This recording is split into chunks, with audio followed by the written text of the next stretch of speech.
Okay guys, welcome to Bronx Stitch Designs. We're going to be learning together how to make polymer clay earrings. This is polymer clay 101. So if you're just beginning, guess what?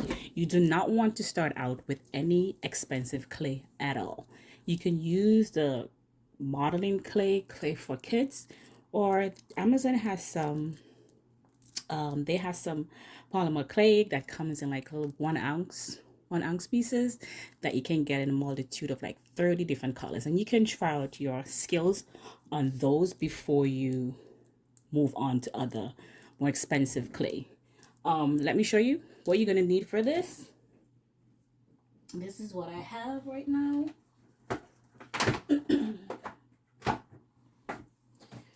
Right here, this is what Amazon has. So we have this. It has like 3 levels. So that's 1.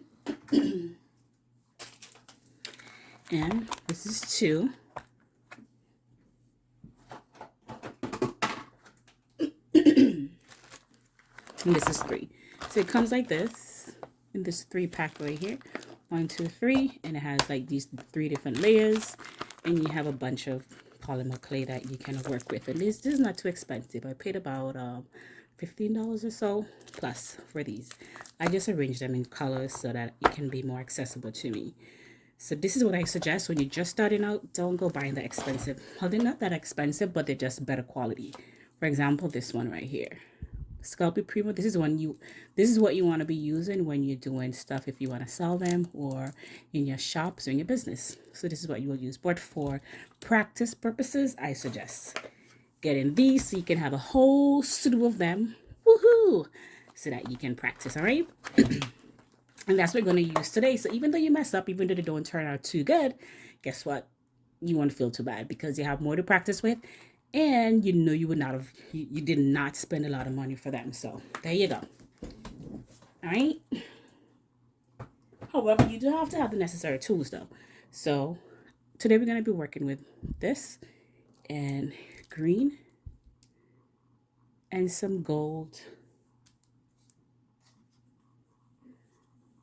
Some gold glitters. This glitter I got from China.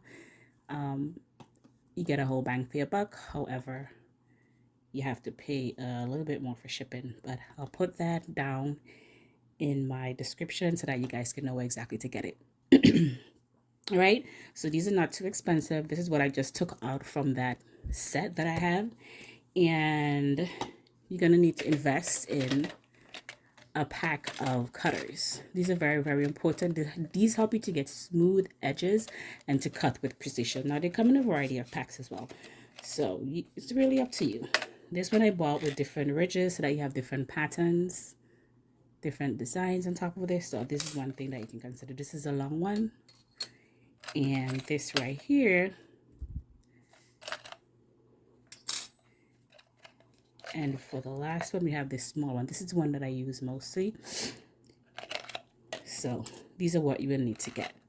And then they come in a variety of design. Amazon do have them as well. They have like protective plastic at the ends to protect your fingers when you're cutting, which is really helpful because I had when I'm finished with these, sometimes I have like cuts on my fingers. Right now I have like a couple cuts right here where if you hold them to cut the clay. So you may want to invest in those as well, because these are going to last you for like ever. So you might as well put in a little bit extra just to get the ones with the safety edges.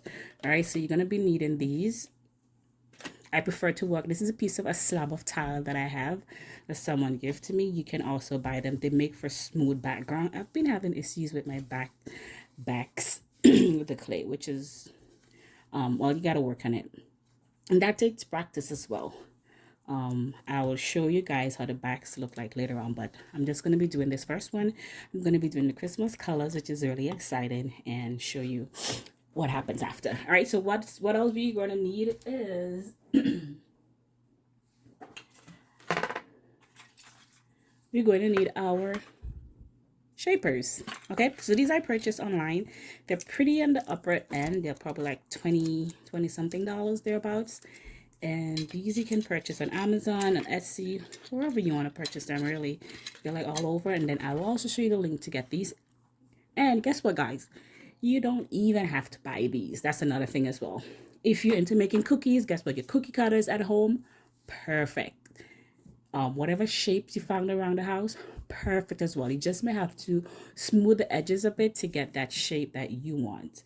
But feel free, you don't have to use these investments, especially if you're just starting out. Don't even go there right now. But if you plan on, making this a business or whatever it is that you want to do to take it further, then totally invest in these. But in the beginning, right now, when you're just starting out, totally not necessary. Just use shapes around the house, like covers of bottles, or you can get them in different sizes, especially the perfume covers that you have.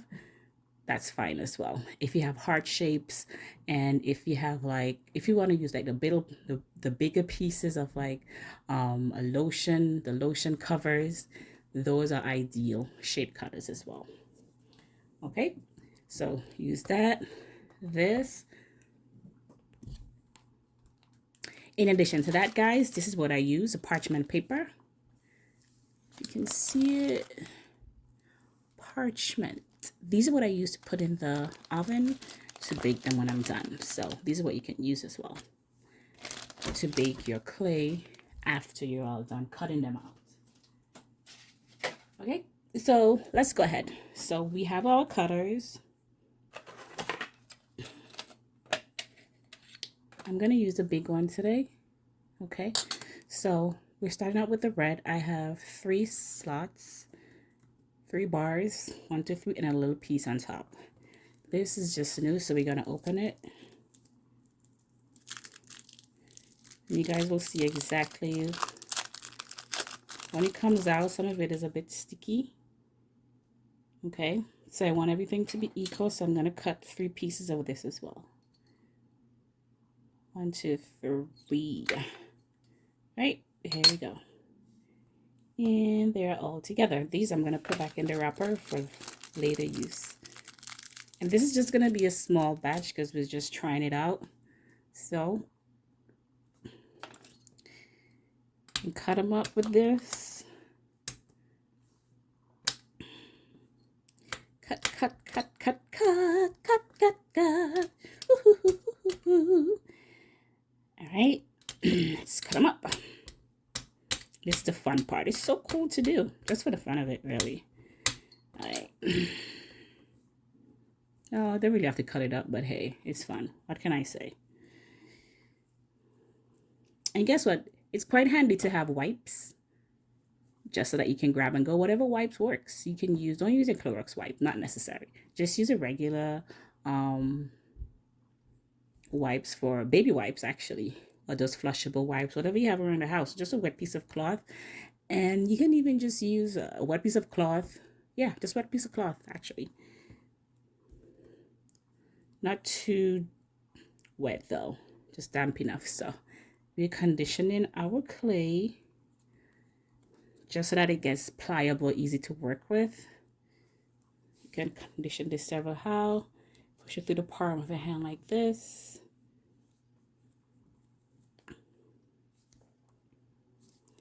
Just to get that easy to work with.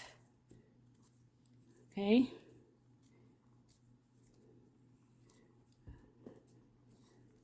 So this feels good. It's warmed up, plus the heat in your hands. The body heat allows it to warm as well. Okay. This is fun. Let's set that to the side. This is the red. Let's just work this a bit. Work it, work it, work it, work it, work it, work it, work it. This actually feels more pliable than the green one, actually. As you can see while you're doing it, because of the quality of the clay, the colors can stay on your hand. This happens often. I think it happens a bit too with the other one, with the other type of clay. Sorry about clearing my throat so much. I just had some coffee and it's kind of burning my chest a bit. So my apologies. So this feels really good. This red feels really good, but it's leaving a stain, and this is where our wipe comes in quite handy. Okay. Now, the trick about polymer clay is as well, when you want to mix the colors, guess what, guys? If you want the green and the red to stand out, even though they're mixed, you cannot mix them a lot. I repeat, you cannot mix them a lot. All right. So my hands are all red now. So I think this is good. I'll say about 30 seconds. Yeah, about 30 seconds you will need to get these clay conditioned. And there are stuff that you can use as well to condition your clay if they're too hard, or if you may need to get some of the moisture out. If it's too moist, then what you can use as well, that same parchment paper that I showed you, you can just put it in between, put this clay in between and just tap it a bit, or just press it with the roller. And that brings me to the point of a missing piece. It's very crucial to our clay. Let me just wipe my hands. You see that it's red here, and this is where the wipe comes in quite handy, so that we do not transfer colors unless that's what you're aiming for. So I'm just gonna wipe these off a bit. Everything might not come off at the same time, however, it helps. Okay.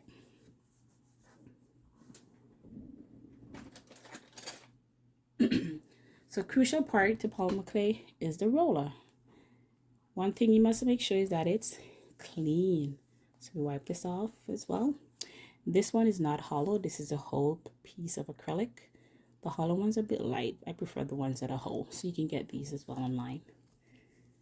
Okay, so let's wipe this area clean. And we have alpaca wipes here. So when this is finished, dirty, we can just use another one. So we've wiped this clean. Let's just put it here. And our cutter, we also want to make sure that it's clean. Color transfer as well. Now, if you're looking for that precision, a quality, you may want to clean this often, especially if you're going back and forth between colors, or you can just buy different ones for each piece of color that you have, so that it does not get mixed unless, like I said, that's your aim. Okay, so let's just wipe this and just set it aside. Now, how are we going to mix this? Now, there are several ways. You're just beginning. You want to stick with your regular tools, your basic tools, I should say, which is your roller and a nice surface for you to roll. Make sure it's clean, free of hair, free of any debris, and free of anything that might hinder the quality of your project. So now we have two beautiful balls here ready to mix and mingle. Who likes to mix and mingle? Holiday parties, Christmas parties. Well, it's the same thing, isn't it? Okay. Oh, well. Okay, let's go back to what we're doing. So we have these two, and we're going to mix it. How do you want to mix this, guys? Me, I'm aiming for distinct colors of green and red with gold. Recently, I made a pendant, which turned out like this for Brown Sage Design for one of my projects. This is a deeper red, which I prefer really, and a deeper green, which I think I think is actually the Christmas colors. However, I ran out because I just use them so often. But hey, this is what I created, which really looks good. I'll show you the end product. It'll be on my website, brownsagedesigns.com, for all your Christmas thingies. I can't remember the word, but hey. All right, so we're gonna squish this together, and then guess what? I'm gonna cut them all again. Yeah, so why did you do that again? Because I wanna. So I'm gonna cut them. I'm gonna cut them. And I'm gonna cut them. I'm gonna cut them. Cut them. Cut them. Cut them. Cut them. Cut them. Cut them. Cut them. Cut them. Cut them. Yeah, baby. Yeah, baby. Let me cut you, baby. Let me cut you. Sorry, I don't want to cut you. I don't know why I said that. Okay. And this is where our beautiful gold flakes come in. Foil flakes, however you want to call them. These are kind of tricky things. So they fly all over the place. All over the place they fly. Okay. So since I have my tools and my regular jewelry nearby, I'm just going to pick them out with this. You can pick them out with anything that you want. Your finger, but it kind of gets stick to your finger. Do I want such a big slab? Not really. So I'm just going to stick that piece back in. You think these might be enough, guys? Let me take an extra piece off of it. Ooh. There you go. There you go. Looks so good. See? Now it's sticking to my finger. But anyway, my finger is going back in the clay, so I really don't think that matters too much. And so let's just close it. All right, guys. Now we have this thing going on right here. We're gonna do it. And oh, it looks beautiful already. Maybe I can just leave it like that and let it go in the oven, and this would be like an earring. A big clump of earring. It's quite unique in and of itself, don't you think? Okay, so now that we've done that, guess what I'm going to do again? Just put it back in a nice old ball. Line it up like this. Woo! There we go. And look, voila. I don't want to mix it up too much, so I'm going to roll it out. In order for your items to be flat, well, not flat, but just the same level, same height, you might want to put certain things. You might want to get 2 rulers at the side so that when you roll, it's the same length or the same height. Okay, but just for demonstration purposes, I'm just gonna show you. You see, when I roll that together with my hands, I did not do that too long because I do not want the colors to mix too much. I want to see the red distinctly, the green distinctly, as well as the gold foils to give it that beautiful Christmassy feeling, Christmassy look. Okay, so here's our roller, and we're just gonna roll this baby out. Yeah. And you see that? It's still mixing, but the colors have not combined that much where you cannot see it. All right, I pick it up a bit. Look at the thickness. Is this how I want my project to be? No, so we can roll it a bit more. This time I'm going to roll it to the other side so that it comes in kind of like a square. Let's roll this baby. Roll it, God, roll it. Roll it, God, roll it. Sorry. There we go. There we go. There we go. So you see that, guys? Woo, I love this. I love it. I love it. Mind you, I prefer the darker green, but because I don't have any, this is how this looks. However, if you have the darker green, kudos to you, girl. Kudos to you, boy. Kudos to you, who you are. Okay. Alrighty. Good, so this is the fun part. Shapes. Woohoo! Now, because I have these big slabs, I'm going to use the smaller cutters. Okay? This is a small piece. I'm going to use smaller cutters just so that I have more bang for my buck, bang for my money.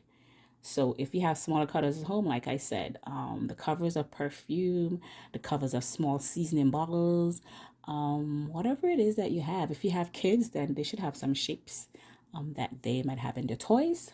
Those can be used as well. Okay, super. So let's get the cutting on. Ho, ho, ho, ho. Where are the cutters? The small cutters. All right, hold on. Okay, guys, so this have reached my desired thickness, and these are the tiny cutters that I will be using to cut the shapes out. I'm going to be using this small one here and cut out a few pieces so that they can go on top of my earrings. I'm going to be making earrings today. I can use a square or I can use this this other shape right here. Okay, it's totally up to you. Because I'm working with this small piece just for demonstration purposes, I am going to be using these tiny pieces so that I can get more little pieces to put together. Okay, and I also give you the link where these pieces can be found so that you will have your own tiny bits of pieces to start your polymer project. So these are all like beginner items that you should have. Like I said, these ones are not necessary, but if you have the money to invest in them, then by all means proceed to purchase them, and these as well as the clay. Okay, so let's go, guys. All right, so I'm going to start in the corner because I want to maximize, I want to prevent wastage of the clay, although it was a cheap clay, but I still want to be able to maximize my clay. I'm going to press down on these nicely, and I have my smooth tile background, which is so ideal for this type of project. So keeping in mind what type of earring, what design, what type of earring that you want to create, you might want to focus on how many pieces of these you want to cut out. So I want to make an earring with this shape, but I'm going to put some other pieces at the top. So I'm going to cut these two out first, just so that I can ensure that I do have a pair of earrings. Okay, and also think about what you want to show in the earrings. Do you want more green, more red? Which part do you want to show? So this piece that I just cut out, it has like a mixture of green, red, and gold, which is ideal. That's the look I'm going for. Then I see what I have here. I have the bottom pieces of my earrings. What do I want to go at the top? Different shapes at the top. How do I want the top to look? I think I'm going to go for this oval shape. So I'm going to cut out two of these just so that the pair. So while you're cutting out, think of the designs that you want to create. If it was a big slab of clay, then you would have been more free-minded as to how many pieces that you want to cut out. But because this is so small, I want to make sure that I have sets, like 2 sets of this or 1 set of this, so that, you know, I have the ideal amount of clay available for my project. So I'm going to do 2 of these. I'm going to try to use every single crevice and crack that I can. Yes, I'm going to use 2 of these. There you go. So this right here is 1 pair of earrings already planned out. What am I going to do with the rest of this clay? I'm going to do the square. So the square, this has mostly red in it. Okay, so I'm going to cut that out real good. This have mostly red. So I'm going to have a piece that has mostly red with a hint of green as well.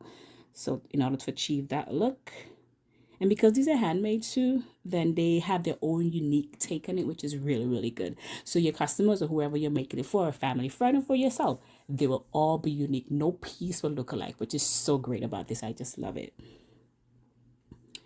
And the gold in it just makes it look so much fun and festive.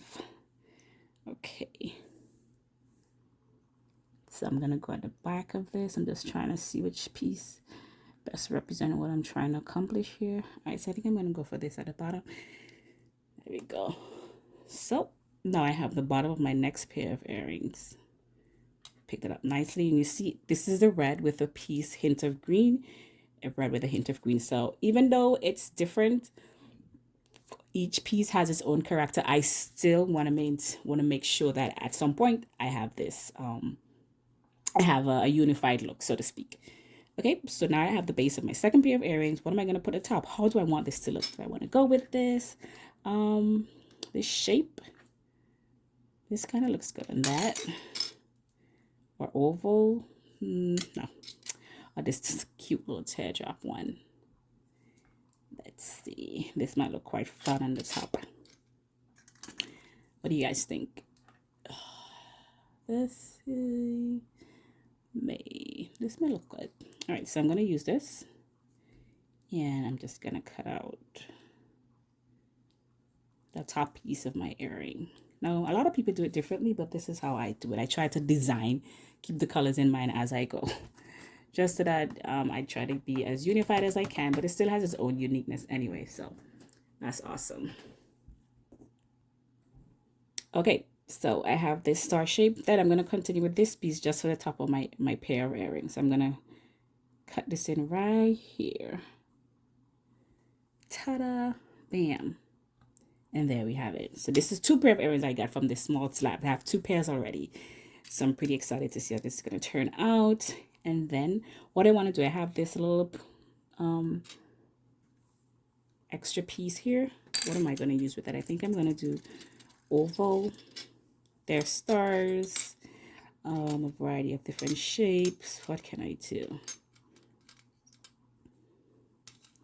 I have 2 ovals already. So I can just do like random shapes if I want to and just create like a connection. I can make connectors from this piece that I have here. Or I can just use these, and then I can use these still, and then I can use components like piece of gold or silver at the top. Well, gold mostly. So I think that's what I'm gonna aim for. So I'm gonna use this. And I'm gonna go here and get that out as well. So now I have 2 base, and then I'm going to use other things as attachment to make these earrings. And also, I'm just gonna add like little ones. These can be stud earrings. When you have pieces remaining, think about how you can maximize a piece of clay. As I said, it's really important. So what I'm gonna do is I'm gonna create like little studs, Christmas studs, maybe for your kids if you want to give as gift. These are perfect. So I'm just gonna do regular circle studs. See that I have space for that. And bam. So we pretty much have used up all of the space. If I use an extra one, there would not be a pair for that. So I'm just going to leave it as is. However, I do see a slot here. I'm going to go with a bigger star. So let's go over here and get it cut. There and there. Now, one thing you want to be aware of, if you cut items to the edges, if this happens, the clay gets stuck in the cutter. What you want to do is, I would not suggest using a toothpick because it will leave an imprint in the back of your clay. So guess what, guys? I like to improvise. Rubber. I have a piece of rubber pencil and I'm just going to stick it in there. So guess what? The rubber is soft. There would not be much fingerprint or any obstruction to the shape of the clay or any imprint in it. That's what we don't want, imprints in our clay at all. I want to get rid of every ridges, every cuts, and things like that. All right. So now that we've done that, we're just gonna lift this baby up so we can see what shapes we have. This is fun too, isn't it? Totally. All right, all right, all right, all right. Come on, come on. See all this waste that we have, but guess what? It's not gonna be waste. Okay.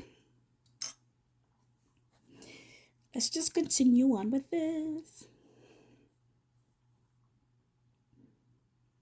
There we go. So we have these. So just set this aside, which we can use in other things. So if they're sticking up a bit, guess what you can do? Take the ball, the tip of your finger, do not press it in, and just wipe it over smoothly. That's if it's sticking up a bit off of the towel. Right. And this is how it looks, guys. But hey, one important thing, when I first started out, I totally forget to get the hole in the earrings. So when I'm connecting them, I want to make sure that I have a nice clean hole to put the jump ring in. So do not wait. I mean, you can do that as well. I've seen people do it, but I think that when you put the hole in them before you bake them, you have a much smoother hole to work with. There are no like pieces that's remaining, so you don't have to sand it. You don't have to use a bit to make it smooth. I don't want to go through all of that. I don't want to give myself extra work, okay? Do you want to? I don't think you do. So guess what? Totally punch the hole. Guess, one moment. These I purchased on Amazon. These are ideal for punching holes in your clay before they're baked, which is so much easier, guys. I'm telling you, trust me. One, it eliminates time, and two, it looks much smoother. So isn't that what we want? To eliminate time to get a better product while eliminating time so that we can use that time to make more products. How cool is that? Okay, so what you want to do is you want to choose the most tiny one of these, and it depends on the type of hole that you want to. I'm gonna go with this one right here. This might be a bit too small. One of them are not clay. Thanks. So this hole here, this might be able to hold the jump ring. Can you see it? Jump rings that we have. So I think this is good. We have this big one, tad bit too big. So we're gonna go with this. All right. So I'm just gonna go through each of them. And then you can decide which side that you want to hold on to connect your earrings. I'm gonna go in the middle of here. Punch this baby in right there. And there we go. These small ones are gonna be studs, so they do not need, they do not, what am I saying? They do not need to be punched. They do not need. All right. Oops. Right there. They're so pretty. Pretty.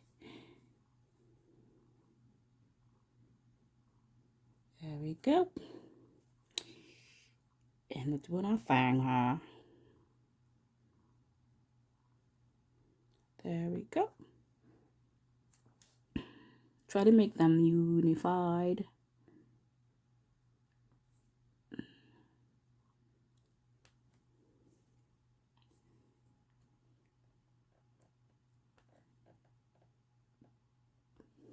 I love these size holes. With these size holes too, it ensures that you have a unified look. You have a unified hole throughout your collection, your designs, and it also makes sure that the look is smooth.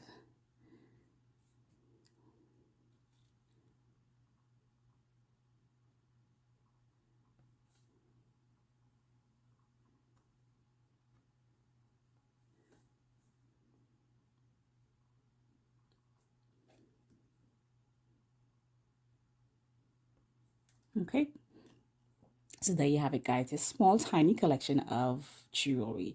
So I am going to put these in my oven for when you know that you're coming to the end of your project. You should put on your oven to 275 or whatever directions that your clay says. You can read the back of it and it will give you an idea of how long to bake your items for. Well, the temperature to put it at.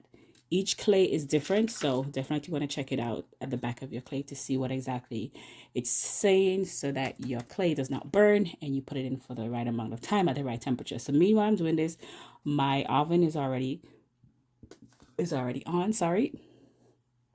And I'm going to put this in.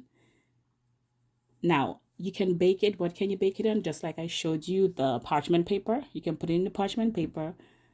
But you have to be really, really, really, really careful when people don't tell you that when they show you the polymer clay. Guess what? You have to be extremely careful when you're lifting it up because you do not want the back to be rough and with holes in it, with air in it. You do not want air in the polymer clay. That has happened to me so many times before I had to get rid of my clay because I don't want to be spending a bunch of time sanding. Sanding takes a lot of time and it kind of erases, takes away from the whole airing, the back of it especially. Okay, so you want to be careful when you're lifting things up. That's why you can, if you have a slab of tile like this, you can take this right here and put it in the oven just like that, because tiles are able to withstand the heat. So you put it in the oven right on this so that you do not have to remove it. So at the back you will get a nice smooth glossy finish, which is ideal for your jewelry, okay, or for whatever project it is that you're creating. So I'm going to leave this like this. This slab is going to go in the oven and we're going to bake it for about 35 minutes. The thickness of these are a bit thick because I did not want these earrings to be thin so that they will be flimsy, and you know, I don't want them to be flimsy. I'm sure you don't want either. So they're about, I would say, about 2 millimeters thick. You may want to go for that 2 to 3, about 3 to 4, let's say 3 to 4, depending on the thickness. But I usually go for, if you look at your ruler and use your measuring tape, whatever it is for thickness. See, mine is about between 2 to 3 millimeters thick.